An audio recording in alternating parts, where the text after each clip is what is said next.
opening prayer is Psalm 86, verse 11. Teach me your way, O Lord. I will walk in your truth. Unite my heart to fear your name. Amen. Amen.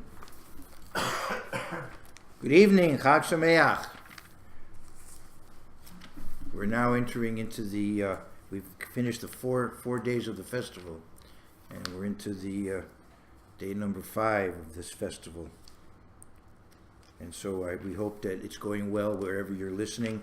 I know there are those of you listening through this week, and that's great. I'm glad that wherever you're keeping this festival, that you're also listening to the messages coming out of Central Florida. We do appreciate your interest in what we have to teach here.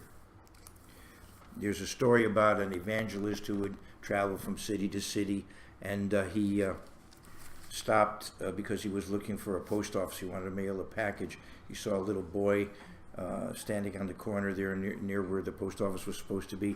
So he asked the boy, well, how do I get to the post office?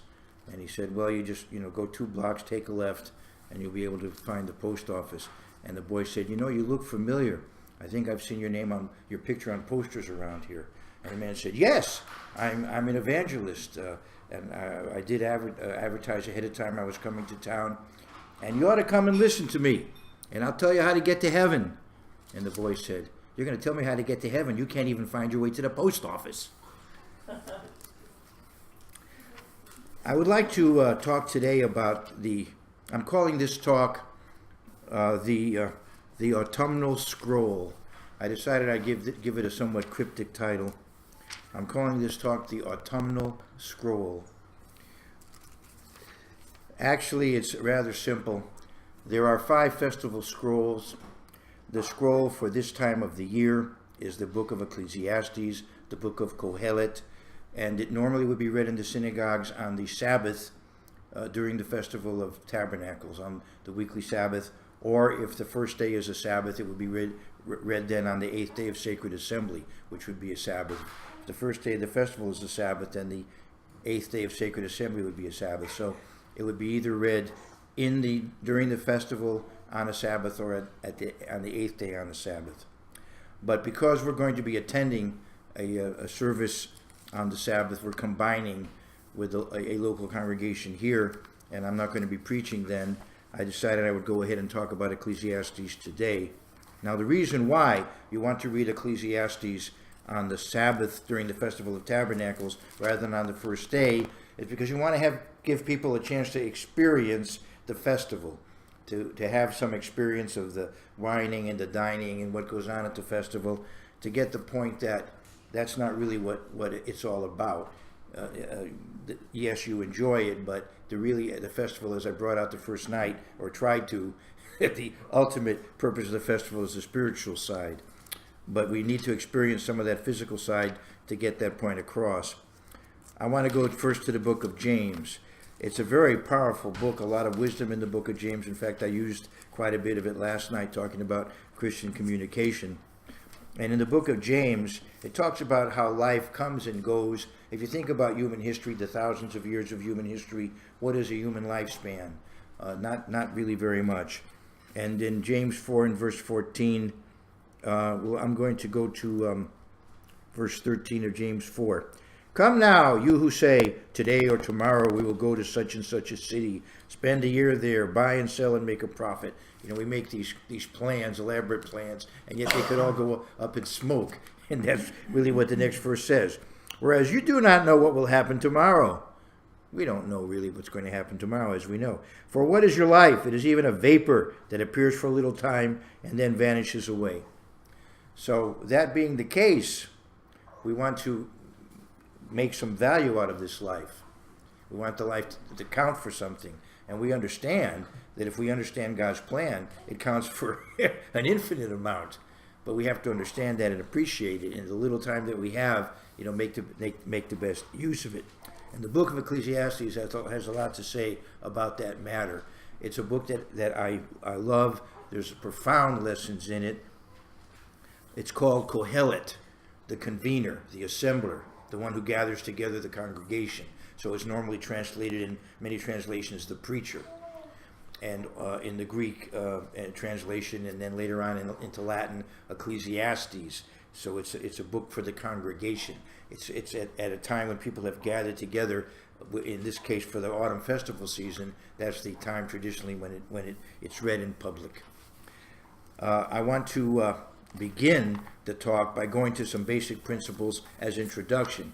And I realize I'm not going to get into the book all that much in the short time I'm going to utilize here. So what I'm encouraging you to do is read the whole book through during the festival, and this coming Sabbath, you might use this coming Sabbath as a time to read the book of Ecclesiastes. Because as I said, that's when, if you went to synagogue, that's when you'd hear it read publicly. I want to go to Deuteronomy 14 and verse 22. You shall truly tithe all the increase of your grain that the field produces year by year. This is not talking about the tithe that it was used to support the governmental system of that time, the theocracy, the priesthood and the judges and the temple service. This is talking about a tithe that you save in order to spend it at the festivals. And you shall eat before the eternal your God in the place where he chooses to make his name abide. And of course, in those ancient times, there was this holy city of Jerusalem. The temple was there.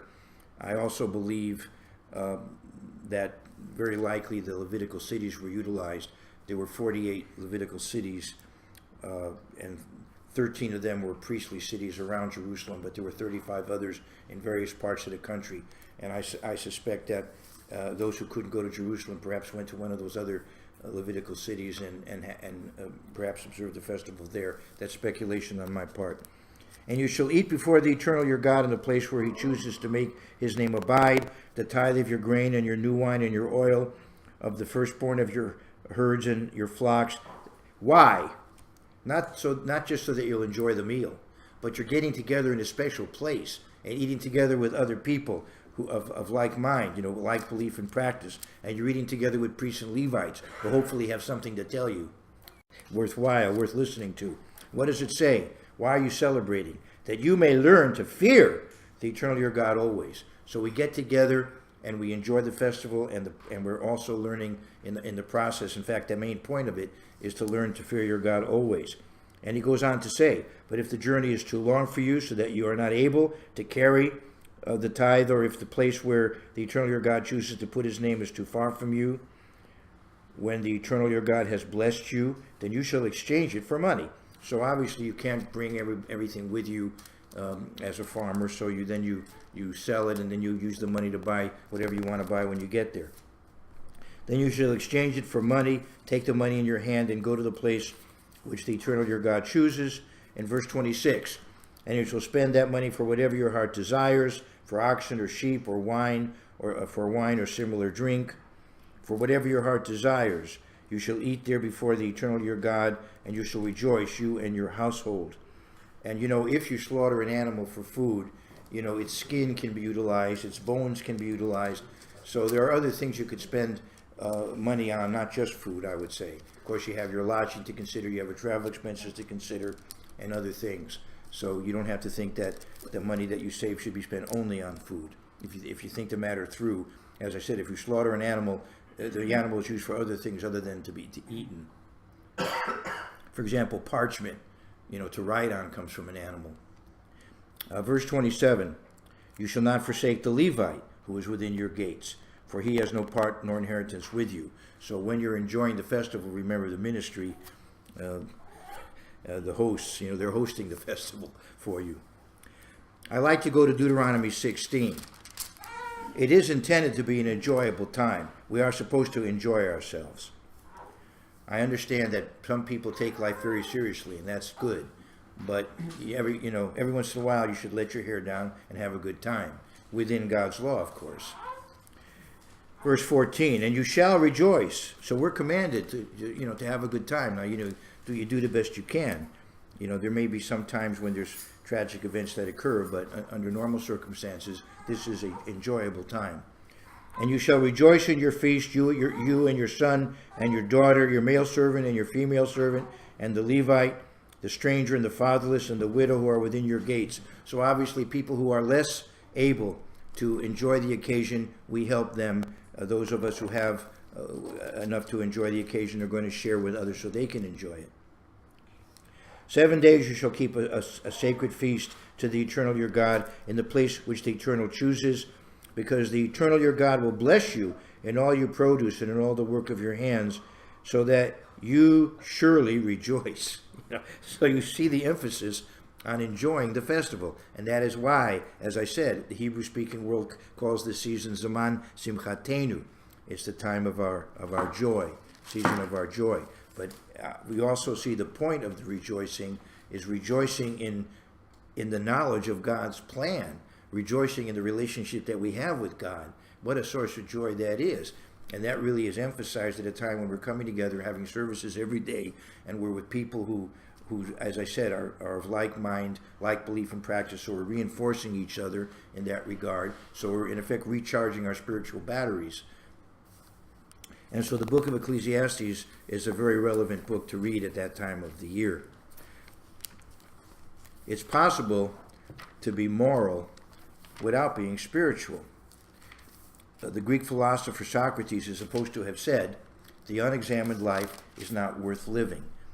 If you want to make something of your life, you're going to want to have your life be a valuable one, so that when you're not here, those who knew you well will remember you fondly, so that there'll be good impact beyond your lifespan. The good you have done will actually, in effect, continue on, not only in memory, but even in certain things that you have done and established, people you've helped and all the rest of it. That will go on even after you're not here anymore.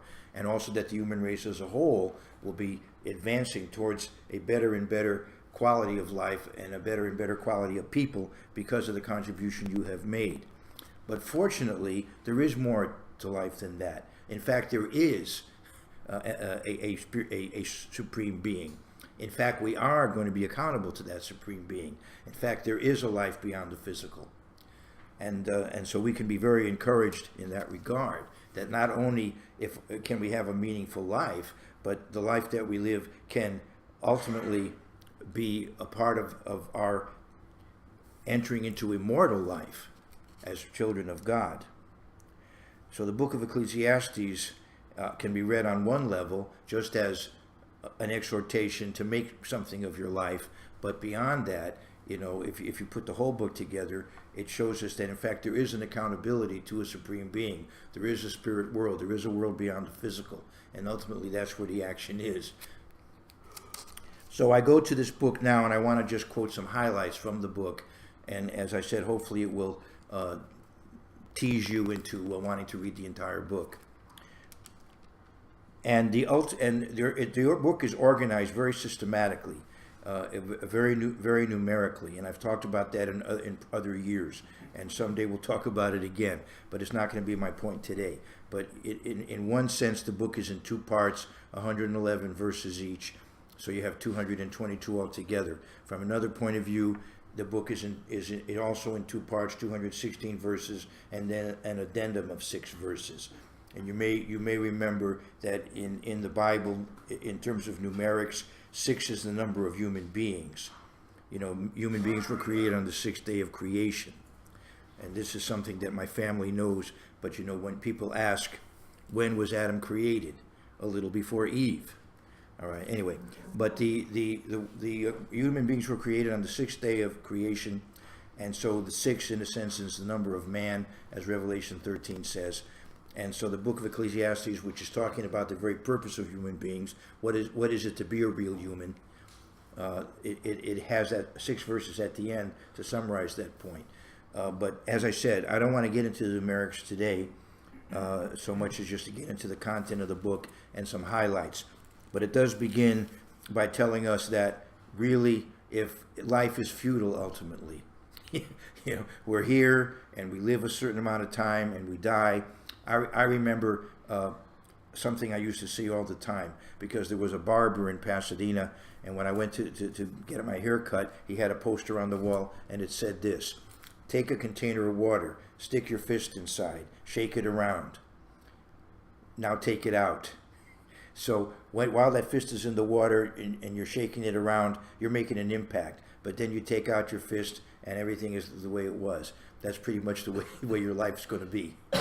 You could make an impact for a while. Then when you're gone, the world goes on as if you weren't there.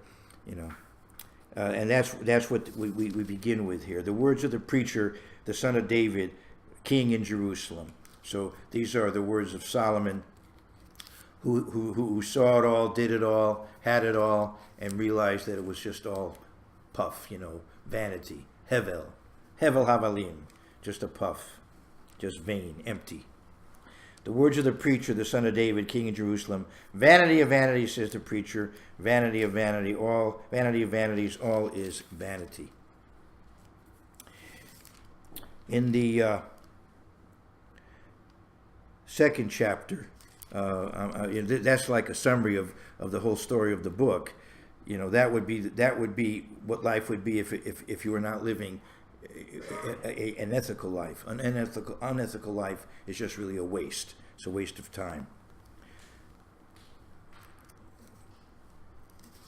I wanted to go to the second chapter, and there's so many things that I could emphasize, but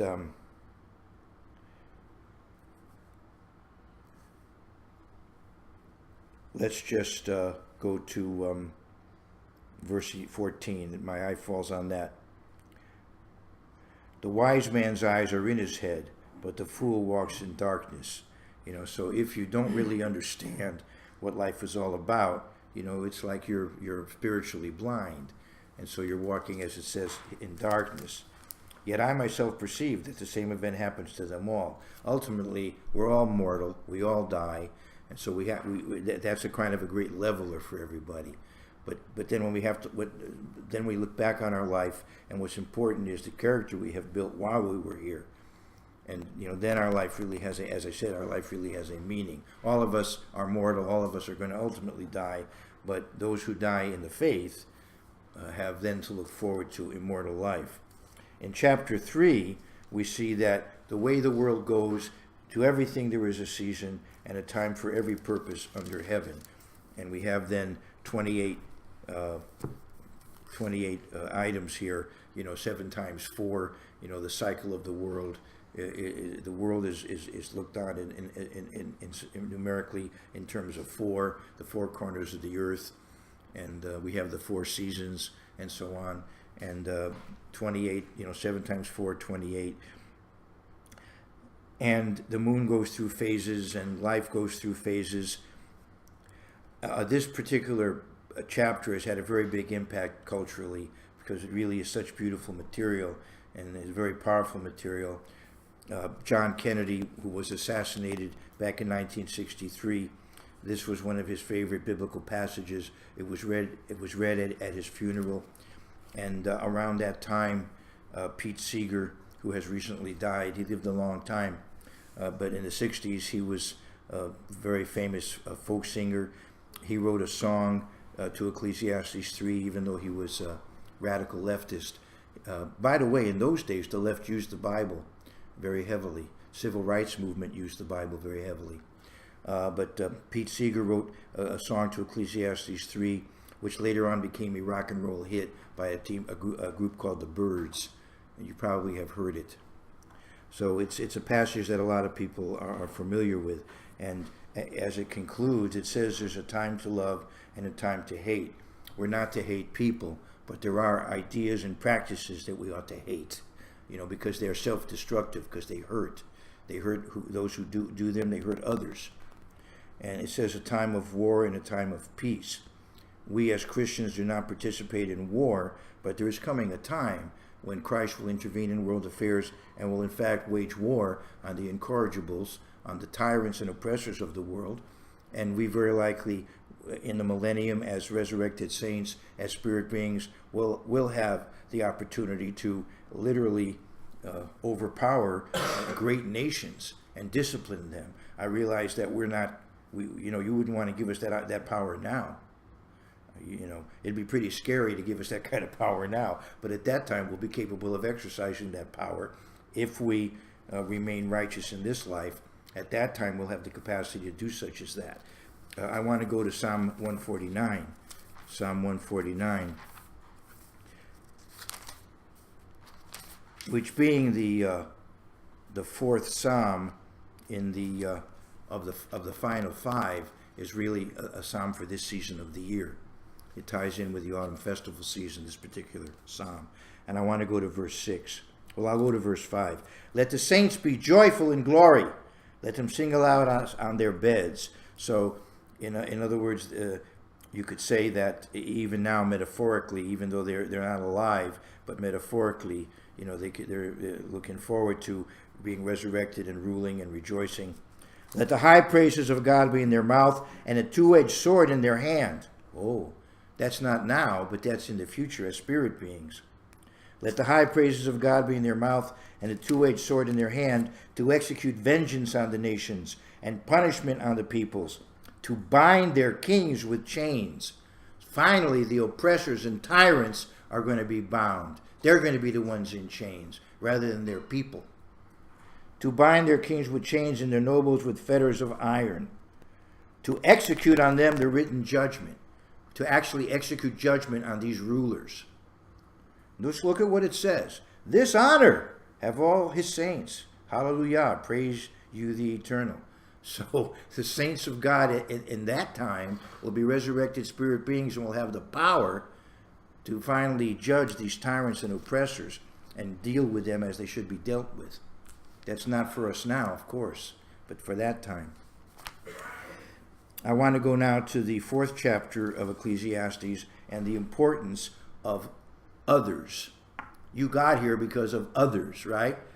A man and a woman came together, and you are the result, and you wouldn't have survived very long and wouldn't survive very long now without others. Some people are so individualistic, go through a day in your life and ask yourself, what if other people weren't around? What would my life be like? Do I have the ability to make my own clothes, handle my own transportation, whatever it is, however you go from point A to point B in a given day, obviously you need other people. And it mentions in verse 12 of Ecclesiastes 4 the importance of a community and of people being together. Ecclesiastes 4 and verse 12. Though one may be overpowered by another, two can withstand him. And a threefold cord is not quickly broken. The Bible often talks about three as as a decisive number. Once, twice, three times. That's now part of Western culture, particularly in the United States. 1, 2, 3 strikes, you're out. And when we auction something off, we said going once, going twice, sold. And so it mentions in the Bible a threefold cord is not quickly broken. So it is important to realize, that we need others, we need other people. Let's go to now the 5th chapter. Walk prudently when you go to the house of God, and draw near to hear, rather than to give the sacrifice of fools, for they do not know that they do evil. We have 2 ears and 1 mouth. Ever think about that? We should be listening and not just mouthing off. Do not be rash with your mouth, it says in verse 2, and let not your heart utter anything hastily before God. For God is in heaven and you are on earth. Therefore let your words be few. So be careful, about just mouthing off and making, rash statements. Let's look at verse 4. When you make a vow to God, do not delay to pay it, for he has no pleasure in fools. Pay what you have vowed. But notice this, better not to vow than to vow and not pay. So be careful with the commitments that you make in your own life, whatever personal commitments you make. I'm not talking about how you deal with other people, but in your own life. Sometimes we get overzealous and we try to commit ourselves to actions that are maybe not the most balanced. And we need to be careful about that sort of thing. As it says, it's better not to vow than to vow and not pay. I'd like to go now to the 6th chapter, and as I said, One way to divide this book up or to organize it is in two parts of 111 verses each. And that first part ends in verse 9 of chapter 6. Better is the sight of the eyes than the wandering of desire. This also is vanity and grasping for the wind. You know, it's interesting. I was just listening to my son-in-law teach my oldest grandson this principle. You know, he was talking about what he was going to do later on. He was in the middle of doing something which was fun, and then he was talking about what he was going to do later on. And so his dad told him, well, first enjoy what you're doing now before you worry about what you're going to do later. Enjoy what you're doing now. And that's what it says in this verse. Better is the sight of the eyes than the wandering of desire. Enjoy what you have in front of you, and before you start just wondering, well, wouldn't it be more fun to do this or that or the other thing? This also is vanity and grasping for the wind. People, it seems like we're never satisfied. And we have a saying in America: the grass is always greener in somebody else's yard. We never seem to be satisfied with what we have. So enjoy what you have before you worry about what you might have later on. In chapter 7,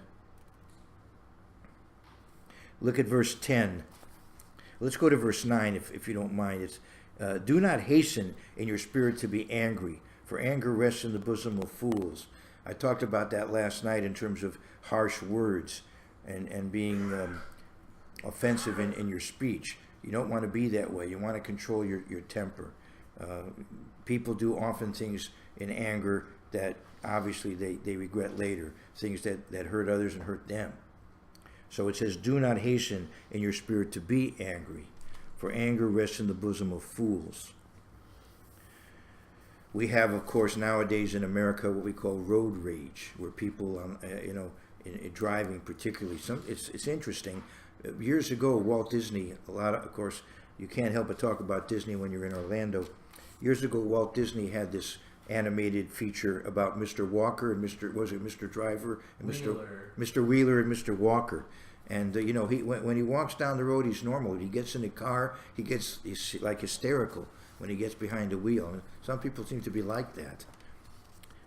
Do not say, let's continue on now. Do not say, why were the former days better than these? For you do not inquire wisely concerning this. It's like my grandfather one time said, the good old days, they should never come back. So we tend to idealize earlier times, and they had their problems in earlier times. And a lot of time we think about, wouldn't it be nice if we had a simpler life, but at the same time it would be in many ways a lot more difficult too. We have a lot of conveniences today that we wouldn't have had 100 years ago, for example. And so each age has its strengths and its weaknesses, its pluses and its minuses. I want to go now to chapter 8 and verse 11. You see, I'm skipping around, but I'm giving highlights from each chapter. Chapter 8 and verse 11. Because the sentence against an evil work is not executed speedily, therefore the heart of the sons of men is fully set in them to do evil. Because God doesn't automatically zap you when you do something wrong, somehow you think you're getting away with it. You're not really getting away with it. It's damaging your character. It's damaging other people. You'll ultimately be accountable for it. But what goes around comes around. It's like the principle in Oriental religions of karma. There's something to that. We talk about it in Hebrew as midah keneged midah, measure for measure. What goes around comes around. But because the sentence against an evil work is not executed speedily, therefore the heart of the sons of men is fully set in them to do evil. As I said, people think that they're getting away with something, and if they don't get immediately punished, they persist in this bad behavior. It's a very serious problem. The Bible warns against it, but what can we do? We can only, the Bible can warn you, and then it's up to you to take the warning. I want to go to Psalms 50. And around verse 18, if you don't mind going to Psalm 50, verse 18, or listening to me read it. When you saw a thief, you consented with him, and have been a partaker with adulterers. You give your mouth to evil, and your tongue frames deceit. So he's talking about people who are sinful people, who have a sinful way of life, sinful lifestyle, if we want to call it that. You sit and speak against your brother. You slander your own mother's son. These things you have done, and I kept silent. In other words, God was patient. He didn't just immediately zap you, These things you have done, and I kept silent. You thought that I was altogether like you. No, he's not endorsing that kind of behavior at all. Just because he doesn't immediately destroy you when you do something wrong, that doesn't mean he endorses it. He gives you the opportunity to see the error in your ways and to repent, as 2 Peter says. He gives us a long leash. He gives us the opportunity to get back on track.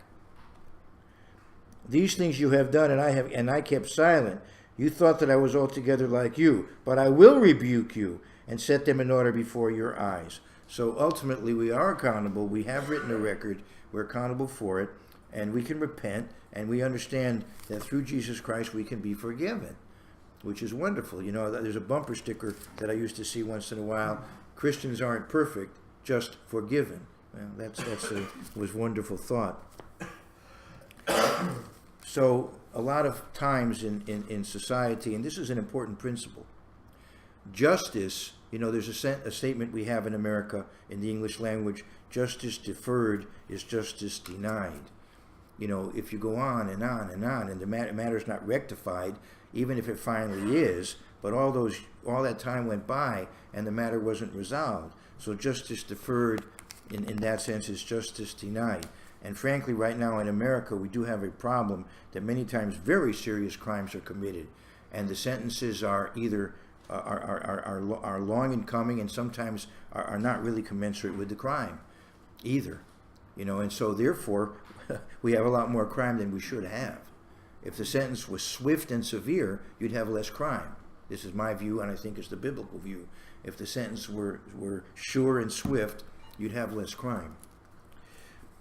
I want to go now to Ecclesiastes, the 9th chapter.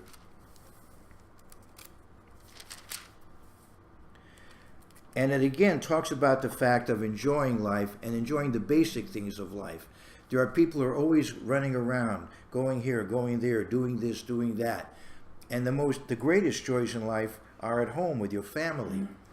Some of the greatest and most powerful works of literature and movies and books are based on the family and the importance of the family, even in some cases a villainous family, like The Godfather.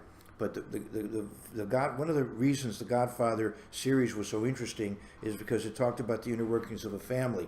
Even the Superman movie, the first one that began this series of Superman movies, the initial movie talked about the fact that here are parents who sent a child to another planet to save the child.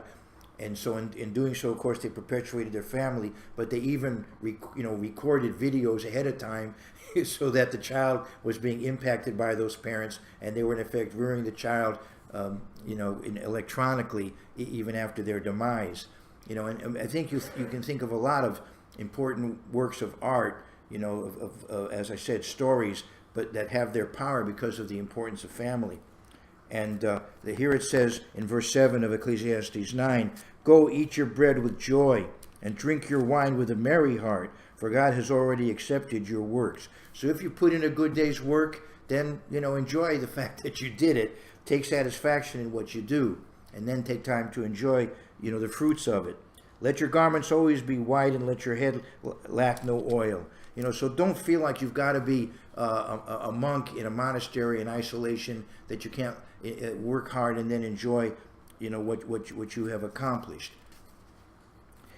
In other words, asceticism is not necessarily more spiritual.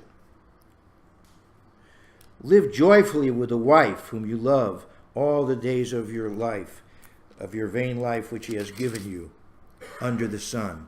All your days of vanity, for that is your portion in life, and the labor which you perform under the sun. So the importance of family in the Bible is brought out in many of the verses. And then he also says, if you're going to do something, try to do it well. But sometimes people misread this verse. So my eye falls on it, and I'm going to read it.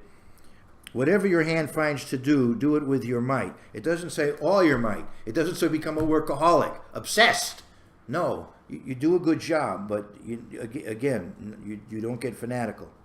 Whatever your hand finds to do, do it with your might. For there is no work, nor device, or knowledge or wisdom in the grave where you're going. In other words, when you're dead, you are in fact dead. That's the Bible teaching. There is a resurrection, but death is in fact death, and there's a resurrection in God's plan. So yes, we should do a good job, but on the other hand, you can become a workaholic. And frankly, I wasn't planning to say this, but I'm going to. I was in an organization where a lot of people spent all kinds of time doing all kinds of things that amounted ultimately to virtually nothing. They made all kinds of demands on themselves and others, and then a lot of it was finally just dumped, more or less thrown out. What's the right word? Just jettisoned. I'll use that term. And they and yet so much work. I'll give you just one example. And as I said, I wasn't even going to talk about it. But there was a series of lectures on doctrine. And here I was, an ordained minister. I've been in the church for years. I was a faculty member. I knew the doctrines rather well. I'm not bragging, but I mean, a person should know the doctrines well if he's on the faculty and in the ministry, right?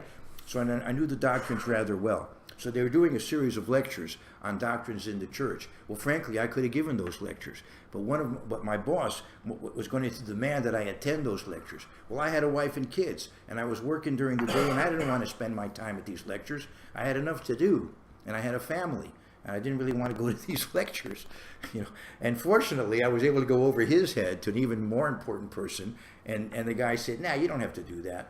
Well, you know what happened? Very soon after that, they threw out all those doctrines.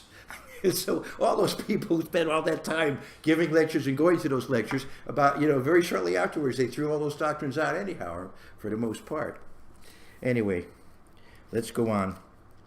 My point is to work hard and do a good job, but not to become a workaholic. That was my point. Okay, verse 11. Now here's another interesting one. Now Americans know 9/11. Every American knows 9/11. So use that to memorize this verse. Ecclesiastes 9:11. Okay? I returned and saw under the sun that the race is not to the swift, nor the battle to the strong, nor bread to the wise, nor riches to men of understanding, nor favor to men of skill. But time and chance happen to them all. Sometimes things happen, sometimes the underdog wins, what do we call that? There's an expression, but anyway, we I guess we say those are the breaks. Sometimes just something happens that's time and chance, and it's part of life. It's a part of life. Let's go to chapter 10 now, and let's go to verse 18. And you see, just to balance it out, unless you think that I think you should just sort of be a sluggard. Is that a word? Anyway, in verse 18, it says, because of laziness, the building decays, and through idleness of hands, the house leaks. So let's realize that we, in fact, should be productive. If we do have a tendency to be lazy, let's overcome that, because nothing happens if nothing is done. Things have to be done for anything to happen, for any good to occur. Effort has to be expended. So laziness is a problem. And if that's a personal problem, then we need to deal with it and overcome it. We should not be lazy. I'm going to go now to chapter 11. I know I'm going longer than I normally do, but I'm almost done. I'm in chapter 11. That's not bankruptcy. I'm talking about the book. All right. Cast your bread upon the waters, for you will find it after many days. So invest, in positive things, and you can eventually have the reward. Give a serving to 7 and also to 8, for you do not know what evil will be on the earth. So especially when it comes to the work of God, we want to support it and invest in it, because as the Bible says, where your treasure is, there your heart is also. And it talks about giving a portion to 7 and also to 8, and that ties in with this time of the year. We have a 7-day festival, and then the 8th day of sacred assembly. I want to go now to the 9th verse. Rejoice, O young man, in your youth, and let your heart cheer you in the days of your youth. Walk in the ways of your heart and in the sight of your eyes. So if you're a young person, be happy that you've got the youth and the energy and the vitality, and enjoy yourself. But remember this, you are, even as a young person, accountable for your behavior. But know that for all these, God will bring you into judgment. So yes, enjoy yourself in your youth, but remember that you're going to be held accountable for how you behave. And then he goes to, and let's now go to verse 12. Chapter 12. Remember now your Creator in the days of your youth, before the difficult days come and the years draw near when you say, I have no pleasure in them. So it's better to live an effective life before you become old and things you're not able to do as much as you could when you were younger. Rather than looking with regret at a wasted life, it's far better to have satisfaction when you're older, looking back at a life well lived. Recently I did a eulogy for Joan Leeson, and that was the title of the talk, A Life Well Lived. That's certainly the way we want to look back on our lives. We don't want to wait until we're very old to do the right thing. We want and to say the right things. We want to be doing the right things and saying the right things all through our life, so we can look back on that, and so that we've been setting an example all through that time.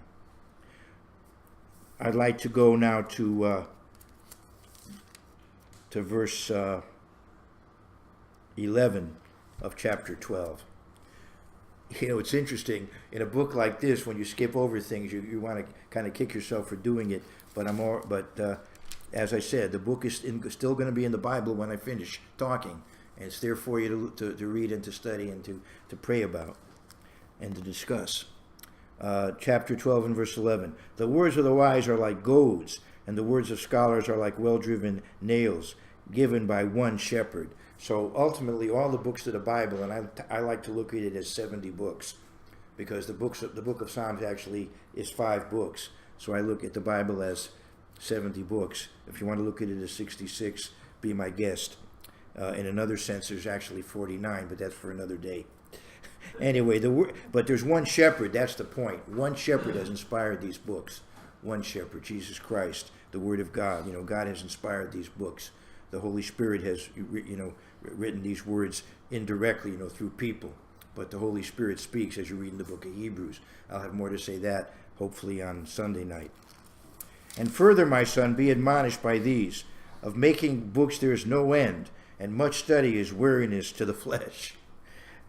A lot of you feel that way at times. Let us hear the conclusion of the whole matter. Fear God and keep His commandments, for this is man's all. Zeh kol ha'adam. This is all of the human being, is to fear God and keep His commandments.